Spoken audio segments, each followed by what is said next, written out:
Bueno, un poco la idea es ese mapa que estábamos viendo, ¿no? Hace un rato, con todas como las diferentes dimensiones o formas que estaba asumiendo la dominación en el continente, en realidad es un modo de crear territorialidad, ¿no? Entonces la territorialidad del poder es muy distinta a la territorialidad de los pueblos.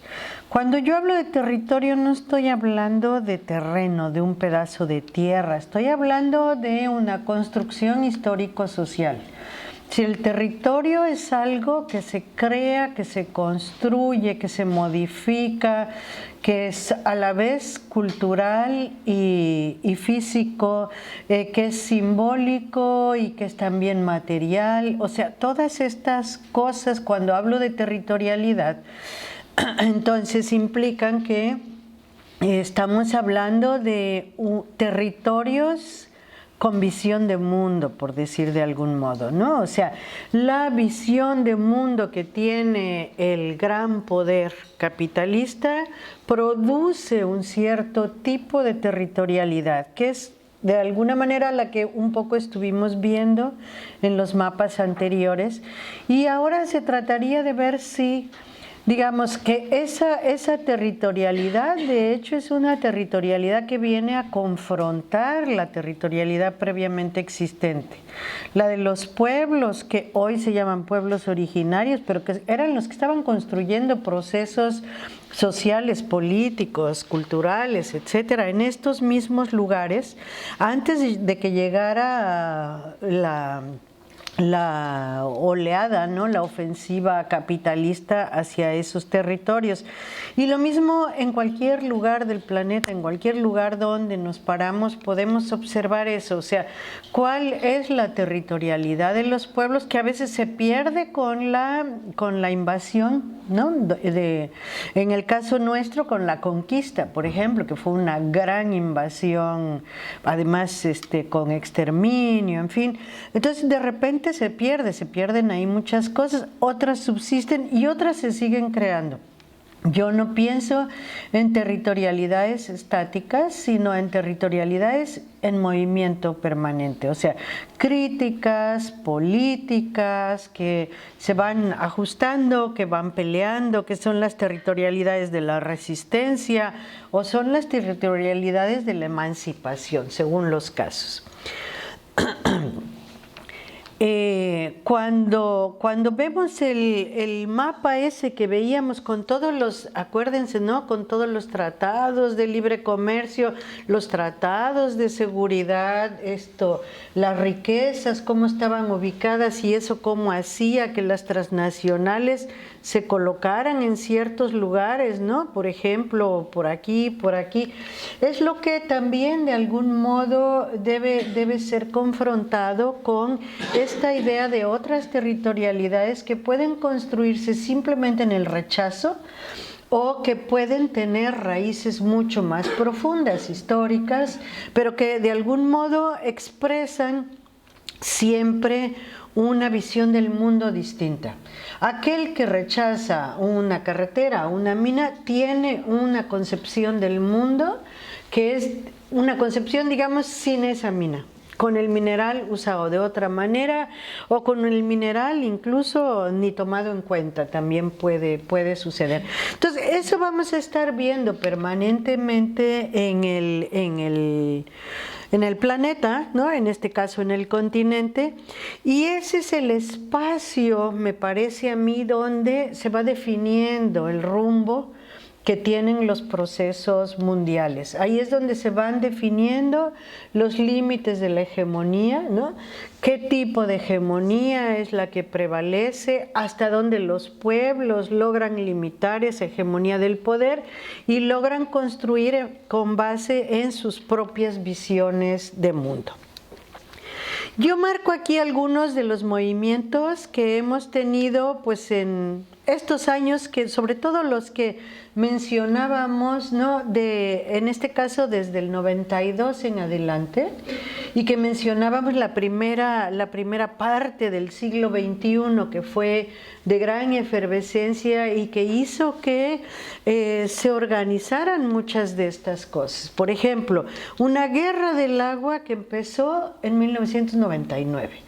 No era anterior, pero que de algún modo permitió emerger toda una concepción histórica, tradicional, anterior o cercana en el tiempo, pero una concepción distinta de qué hacer con el agua en el caso de Cochabamba, quién debe disponer del agua, cómo debe disponer de ella, cómo organizarse para que el agua, pues digamos, sea de uso colectivo, etcétera. Eso es lo que estaba ahí en cuestión, y se estaban enfrentando a una empresa transnacional poderosísima que era la Bechtel, ¿no? La Bechtel es una empresa, está registrada en, ahora no recuerdo, creo que es Holanda, como si fuera una empresa holandesa, pero en realidad es una empresa norteamericana en la que uno de los grandes inversionistas es Dick Cheney, ¿no? Que era el vicepresidente de Estados Unidos. Esa empresa es la que entra a controlar el agua de Cochabamba y de toda la región. O sea, Cochabamba, la ciudad, la región de alrededor, ¿no? Que era una región campesina, donde el agua siempre se había distribuido por usos y costumbres. Es decir, de acuerdo con...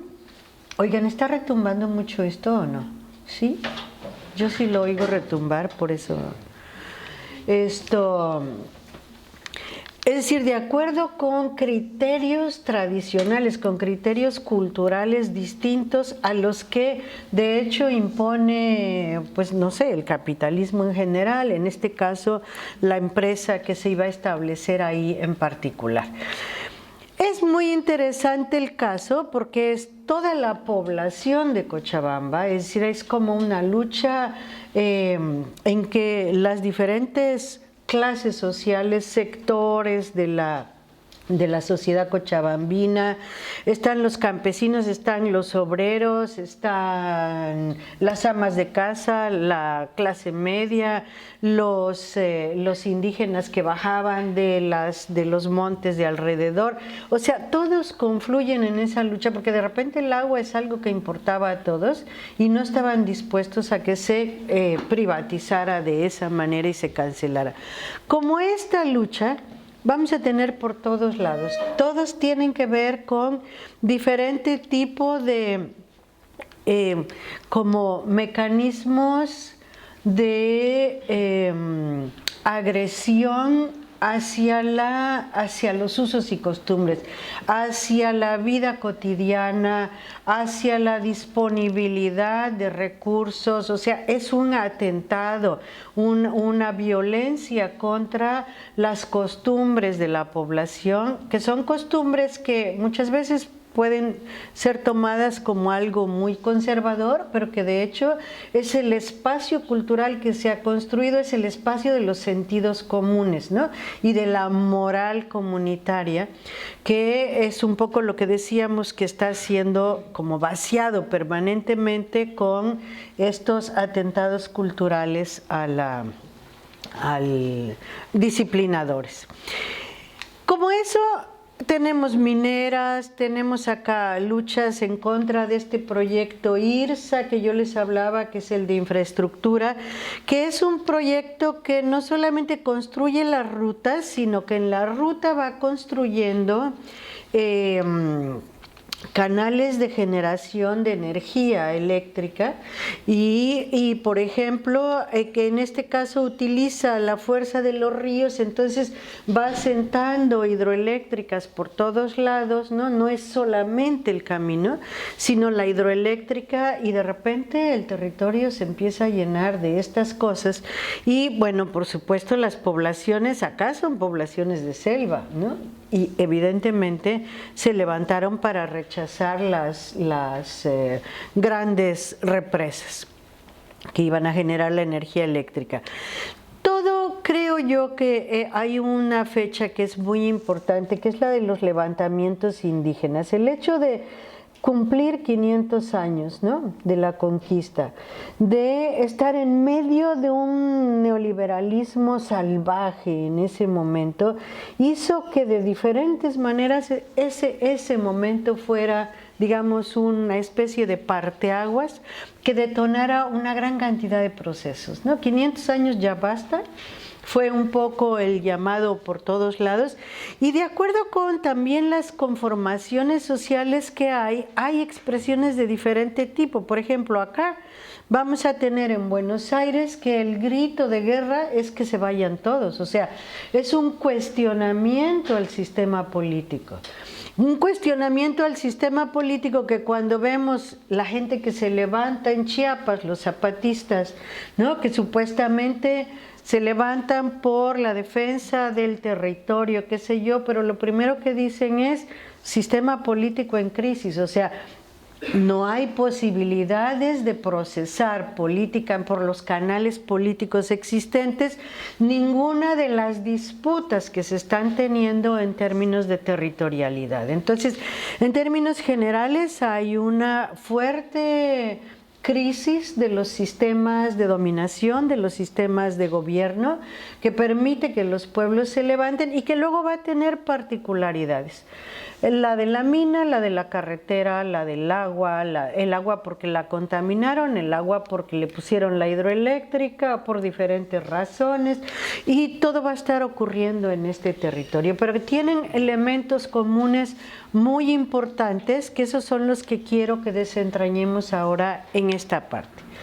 Solamente como para complementar este mapita con algo que también ocurre en estos mismos años, y es que recuerdan que me pasé muy rápido el del ALBA y eso. Hay en el continente nuestro un conjunto de procesos que son muy particulares, o sea, estamos en crisis del sistema político y sin embargo sí hay una institucionalización que aparece como alternativa o aparece como un campo de batalla también. En algunos casos es desconocimiento total del sistema político y que se vayan todos, pero en otros estas mismas luchas llevan a cambios en los gobiernos, ¿no? Y entonces acá la guerra del agua y luego la del gas y luego la de la coca que se fueron encadenando, terminaron en unas elecciones que ponen un indio, ¿no?, en un indígena en el gobierno, y ya eso es un cambio por lo menos simbólico importantísimo, pero que en estos otros casos también cambian completamente las condiciones políticas. En este caso, por ejemplo, de Venezuela, pues fue algo muy llamativo porque de repente es un militar, después de que habíamos tenido experiencias terribles con las dictaduras militares, es un militar el que llega y el que inicia como una lucha contrahegemónica que fue diferente que la que hacen los movimientos en sus terrenos propios, pero que fue confluyente con estas luchas. En particular, por ejemplo, el caso del gobierno venezolano es importantísimo porque fue el que permitió derrotar al ALCA. La lucha la hacía todo el mundo en la calle, en todos lados, en todos los espacios, pero el ALCA solo se conoció porque el gobierno venezolano entregó los documentos, ¿no?, y dijo, esto es lo que se está queriendo aprobar, que el pueblo lo discuta, y el pueblo y los pueblos de América Latina de esa manera lo conocieron y de alguna manera se trabajó juntos para derrotar el ALCA. Aunque el ALCA ha ido creciendo en tratados bilaterales, regionales, pero como proyecto continental, como proyecto hemisférico, que era la idea, fue derrotado. Y ahí vamos a tener el caso de Ecuador y por supuesto el caso histórico de Cuba como pesando en este lado de la cuestión. Es un momento hoy muy distinto al que había en ese tiempo, ¿no? Digamos hasta los 2005, 2010, había una confluencia realmente clara y fuerte, y yo diría que hoy no la hay. Hoy más bien hay como una cierta polarización de posiciones que, bueno, de algún modo encontrará sus espacios de resolución, pero de todas maneras me parece que todo esto trabaja como dentro de una misma vertiente, dentro de una misma corriente que tiende a recuperar territorialidad, recuperar soberanía, recuperar manejo de los recursos propios, ¿no? Todas estas cuestiones que, aunque tienen sus contradicciones internamente, que si quieren las podemos discutir, pero están dentro de este campo de lucha, de transformación, de límites a la ofensiva hegemónica en ese momento. Yo cuando hablo de la lógica de cada uno de estos sistemas de pensamiento, o sea, como hablo de visión del mundo, a mí me interesa muchísimo trabajar el problema de las epistemologías, o sea, cuál es la matriz de pensamiento que podemos identificar en un caso y en el otro, ¿no? Yo aquí voy a hablar de dos grandes vertientes epistemológicas que, bueno, por supuesto implican una generalización y una abstracción alta, pero que nos permiten por lo menos identificar algunos elementos. Epistemología capitalista, yo digo, es la epistemología Monsanto, la epistemología Chevron, ¿no? Esa epistemología que lleva a crear patrones de producción y reproducción en los que la base son estos criterios. Pero hay algunos que son importantísimos, aquí de repente quedó un poco más abajo pero esta idea de el hombre tiene que dominar la naturaleza, no solo tiene que, puede hacerlo y debe hacerlo, ¿no? Fue como un punto de partida muy importante que distingue, digamos, entre lógicas y tiempos naturales y sociales, y que empieza a hablar de la distinción entre sociedad y naturaleza. No es lo mismo la sociedad que la naturaleza, no se reconoce entonces la vida en todas sus formas posibles, sino que hay una vida primordial, de algún modo un sujeto primordial puesto ahí, que es el humano, que está por encima de todas las otras formas de vida. Y eso implica que aquello que es natural es algo que es jerárquicamente inferior y que además se le da carácter de objeto, o sea, puede ser corregido, puede ser inducido, puede ser dirigido, muchas cosas.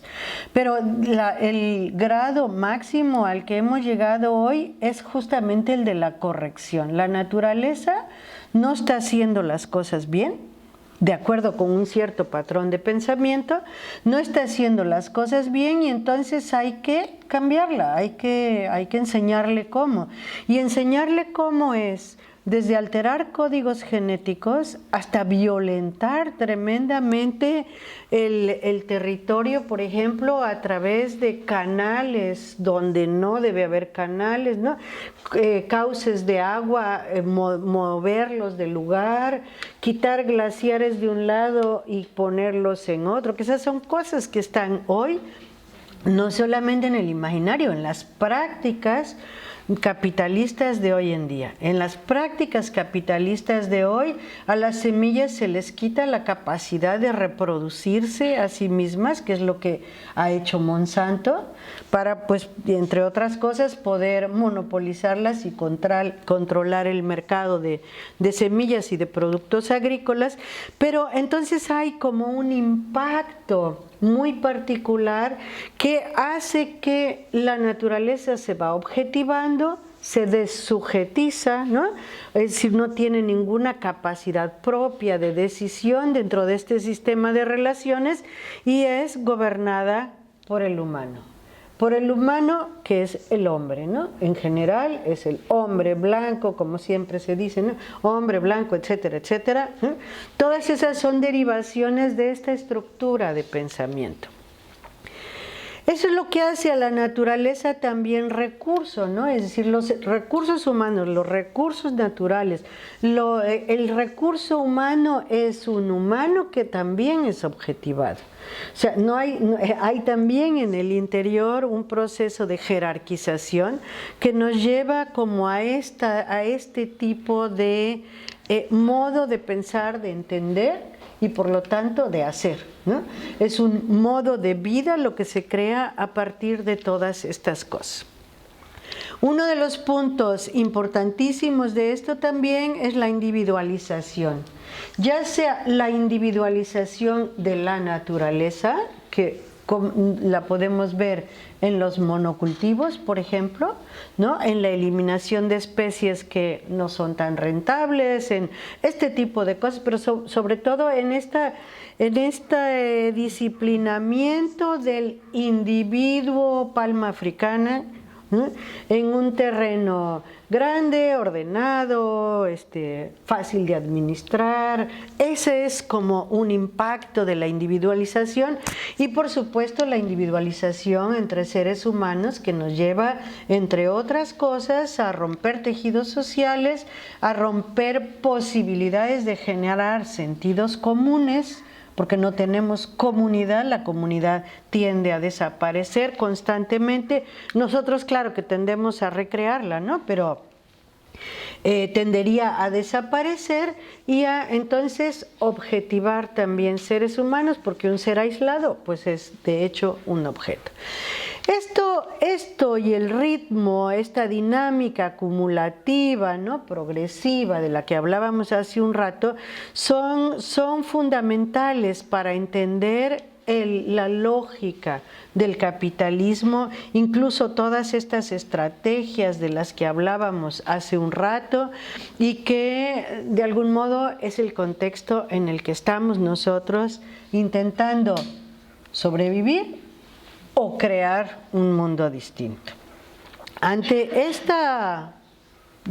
panorama, esta realidad, en ese contexto, es que surgen ahí en el 92, ¿no? Una serie de movimientos que son movimientos sí contra la minería, sí contra las privatizaciones y todo eso, pero que de hecho son movimientos que traen con ellos una visión del mundo, como decíamos, distinta, y entonces que tienen también una matriz epistemológica que todavía no ha sido sometida. O sea, el sometimiento epistemológico me parece a mí que es como el más grave, porque es el último nivel en el que se procesa la dominación. Y surgen con ideas como esto, crisis del sistema político y todo, pero que se plantea de una manera diferente. No se está hablando de aquello que no, sino de aquello que sí. Hay una crisis de este tipo, pero lo que nosotros queremos es un mundo en el que quepan todos los mundos. O sea, queremos unidad en la diversidad. Nosotros no queremos uniformar, no queremos individuos, queremos como articulaciones, integraciones, suma de partes, ¿no? Entrelazados, tejidos.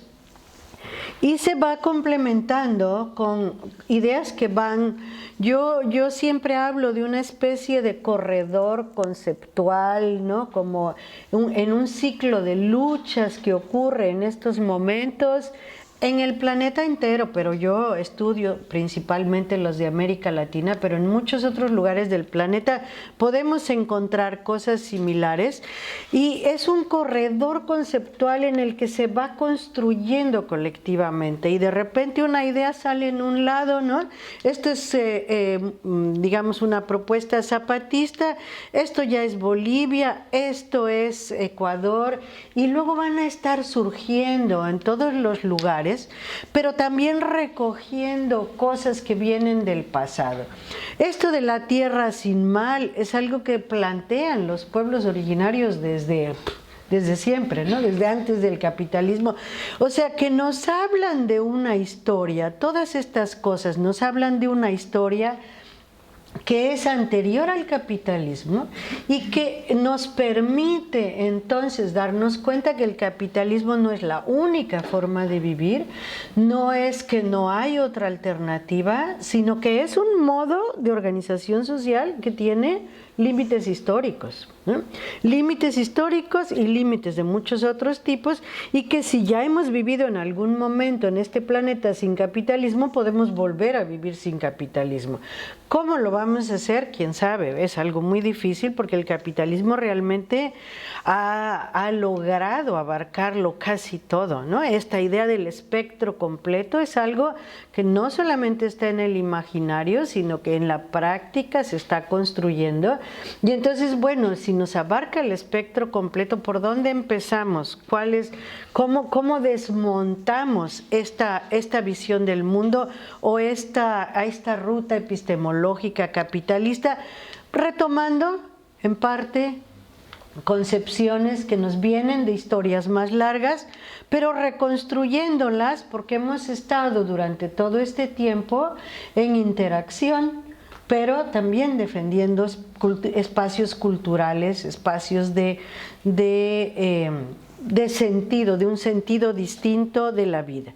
Y entonces, así como hablo de epistemología Monsanto, Chevron, yo de repente ahora quiero hablar de una cosa que yo llamo epistemología Cherrapunji o epistemología de Meghalaya, que es un lugar en la India donde hay un modo de vida que nos permite identificar este otro terreno epistemológico del que estaba yo hablando, que va a ser más o menos común a todo lo que se está planteando en los otros pueblos y que confronta el espacio epistemológico que acabamos de mostrar, que pertenece a la visión capitalista. Este lugar, muy rápidamente les describo la situación, es el lugar del planeta donde más llueve, es entonces una abundancia de agua tremenda, hay ríos y agua por todos lados, y el desafío de la población ahí es cómo hacer para convivir con el agua, ¿no? Y para convivir con todo lo que el agua genera, que por ejemplo es un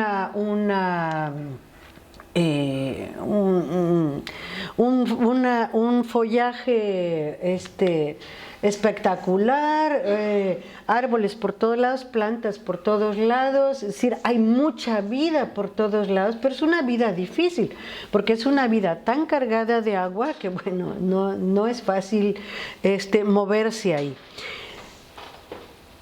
Si ustedes se ubican ahí, resulta que esta población desde hace mucho tiempo está inventando cómo hacer para pasar esos ríos, para que en el momento en que venga la crecida no se les rompa la comunidad, ¿no? Y no queden separados.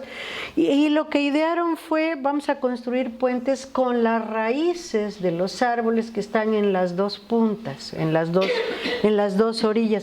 Y esas raíces de los árboles las fueron dirigiendo, haciendo crecer, ¿no? De manera que se pudieran empezar a entrelazar. Desarrollan tecnologías de cierto tipo, que son tecnologías más de conducción, de complementación con la naturaleza, que de violentamiento de la naturaleza, y trabajan durante periodos muy largos para construir los ríos. O sea, un crecimiento de raíces que permita atravesar un río, que son anchos, porque pues por la cantidad de agua que hay, a veces les toma más de una generación. Entonces hay una comunidad que se construye por necesidad incluso, de manera intergeneracional. O sea, es una comunidad que se está pensando siempre en el tiempo largo. En el tiempo largo y en la combinación de fuerzas de niños con abuelos, con adultos, con las plantas, con las cortezas que permiten dirigir la raíz, con las lianas que van a permitir tejer ahí las raíces. Hay una complementación que es horizontal y vertical, que es la que permite hacer estos puentes.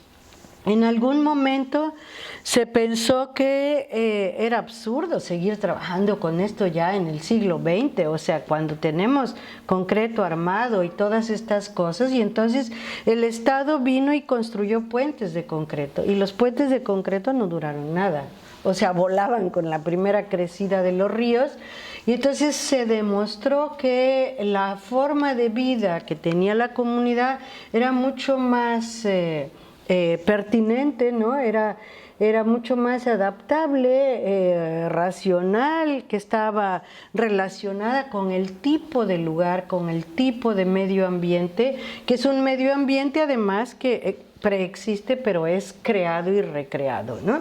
Igual que todos los sistemas políticos de la comunidad, porque el hecho de tener que trabajar de esta manera hace que el sistema político sea también un sistema muy comunitario, muy de compartir y que se combina con algunas ideas que son, digamos, entre antiguas y creadas por esta misma situación de vida, que son las que tienen que ver con todas estas ideas, ¿no? La conciencia de incompletud, de nunca vamos a terminar de hacer el puente porque igual siempre habrá más puentes que hacer, la raíz va a crecer más, va a enraizar del otro lado y eso va a hacer que, claro, con tanta agua los árboles crezcan, porque además son puentes vivos, ¿no?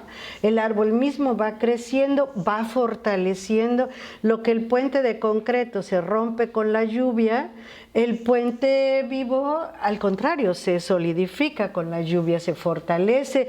Entonces, bueno, todo eso hace que se piense que cada uno es incompleto y solamente se completa en el conjunto, que el tiempo es circular, porque, por ejemplo, esta idea de que trabajan niños con adultos hace que siempre se piense el proceso de vida como una vida más comunitaria que individual, o sea, la medida individual es una medida que no existe en estas comunidades y además, bueno, la multisubjetividad que tiene que ver con la relación con la naturaleza, pero además que siempre son sistemas integrados, o sea, es al mismo tiempo trabajar con la planta, educar al niño, porque el niño ahí se está educando, está aprendiendo a vivir, a solucionar problemas, está aprendiendo a nombrar las cosas, o sea, todo coparticipa y hay una idea de integridad que es la que se mantiene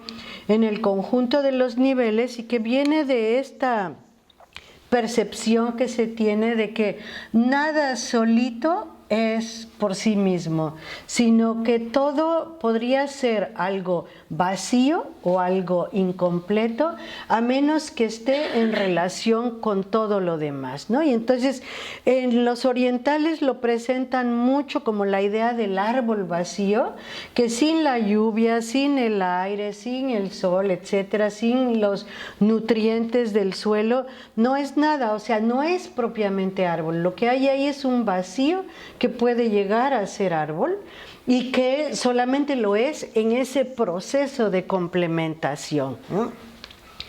En otras culturas no habla tanto del árbol, sino que se centra muchas veces, por ejemplo, en el ser humano. Y entonces el ser humano no es nada tampoco si no tiene todas estas cosas, pero además si no está en relación con los otros seres humanos que son como sus muertos, sus antepasados, o sea, esta idea de la convivencia entre el pasado, el presente y el futuro es algo muy fuerte en algunas de las culturas, particularmente en América Latina esto pesa bastante. Y entonces cuando uno está viendo una comunidad, la comunidad está compuesta por todas estas cosas, por el... bueno, me salto esto porque ya me está aquí acelerando. Yo de repente no me doy cuenta que me voy tardando, me entusiasmo tanto con la idea que Agregar simplemente esto del descentramiento como parte de los elementos que componen esta otra epistemología. Algo que es diverso y que se complementa no puede ser centrado, ¿no? No puede estar centralizado porque eso implicaría una jerarquía, ¿no? Un punto de articulación que finalmente se convierte en el punto fuerte, y entonces esto implica que la organización es una organización mucho más horizontal y entrelazada que lo que podría pensarse en una organización jerárquica. Pero ¿cómo se define la comunidad en esos casos? Cuando nosotros pensamos qué es lo que nosotros entendemos como comunidad hoy aquí, seguramente es muy diferente a lo que se está pensando en estos lugares, ¿no? Por ejemplo, una comunidad son también las emociones, ¿no? Son también esos antepasados que están aquí en el inframundo, son los astros, las montañas, los ríos, ¿no? Los niños, los grandes, las mujeres, los hombres, el género que quieran. O sea, todo forma parte de esta comunidad. Los saberes son componentes muy importantes en la comunidad. Y entonces hay una idea de generación de conocimiento completamente distinta a la de la epistemología capitalista, en que el conocimiento se genera pues casi en solitario, ¿no? En mi laboratorio, el científico que está pensando, que, ¿no? que va a tener algún tipo de incidencia en la realidad. Y aquí no, aquí el saber se está permanentemente creando, complementando, digamos, está emanando de todos lados de la comunidad y bueno, va a ser el que está otorgando sentidos, significados a la vida comunitaria misma, ¿no? ¿Por qué es importante revisar esto? Porque nosotros hemos dicho que quizá el último nivel, el nivel más alto de la dominación, justamente es ese nivel en el que perdemos nuestros propios sentidos de realidad, ¿no? Ese vaciamiento de las memorias y los sentidos es un elemento muy pesado, muy fuerte, y es el que permite hacer que adoptemos cualquier otra visión del mundo.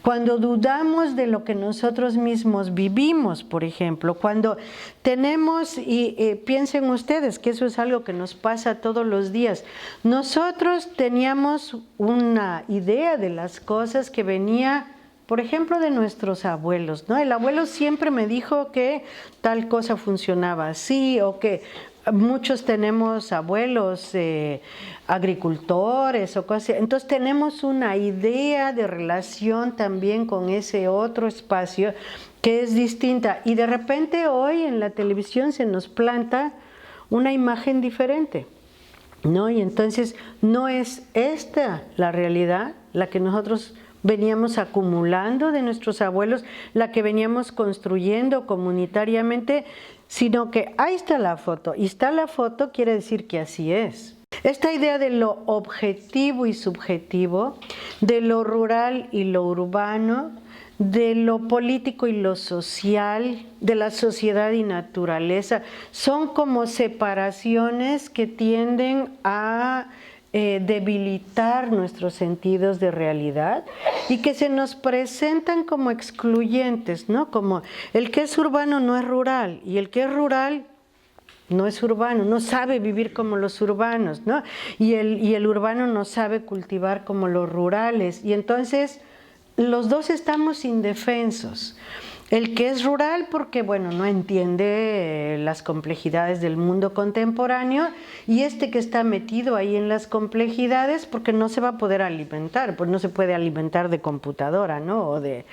Entonces, son como antagonismos que provienen de esa relación antagónica original, digamos, creada sobre la base de la cual se crea el capitalismo, pero que la van multiplicando, reproduciendo en diferentes espacios, en diferentes niveles, en todas las dimensiones de la vida, y que tienden a ser el elemento de vulnerabilidad, ¿no? ¿De vulnerabilidad de qué? de los sujetos, de los posibles sujetos. O sea, ser sujeto, tener esa capacidad de modificar, de decidir, implica complementariedad, porque todos nosotros somos incompletos y porque además vivimos en un mundo en que no estamos solos, ¿no? En que tenemos que construir con los otros. Y por eso esta idea del descentramiento en la política o de la complementariedad en todos los niveles, ¿no? Y de la integración son tan importantes para los proyectos políticos, las propuestas políticas que se están desarrollando en muchos lugares del sur, a veces de manera quizá precaria, incompleta, todavía no tan consciente, ¿no? Como casi a veces intuitiva, casi como aquello que Scott llama la infrapolítica. Esto que a veces el occidente nos dice son reacciones espontáneas, ¿no? O sea, sí, claro, vienen de lo subjetivo, pero vienen del objetivo y de lo subjetivo y no hacen diferencia entre el objetivo y lo subjetivo y están diciendo simplemente queremos vivir de otra manera y esa otra manera implica otro tipo de relaciones y nos va a aparecer en el buen vivir y nos va a aparecer en el mundo en el que caben todos los mundos y va a aparecer en Cherrapunji y va a aparecer en muchas de las cosas que están pasando en África, en Indonesia, en cualquier lugar del planeta o incluso acá, en que estamos recuperando como sentidos precoloniales, ¿no? Porque también Europa en algún momento fue colonizada, creo yo, ¿no? No sé qué piensen ustedes, pero estamos recuperando sentidos precoloniales al mismo tiempo que estamos actualizados porque hemos estado conviviendo con otro tipo de sentidos todo este tiempo y bueno, los politizamos y decimos basta, o sea, nosotros vamos por nuestro propio camino. Creo que esa es la parte más fuerte de la construcción emancipatoria que tenemos en América Latina o que tenemos en el planeta entero y que sería quizá la que hay que rescatar. Más que pensar en una experiencia particular de lucha, que de repente queremos replicar tal cual y no nos resulta, pensar cuáles son las claves de esta otra forma de pensamiento, de entender la realidad y de intentar crear condiciones de vivir la realidad de otra manera.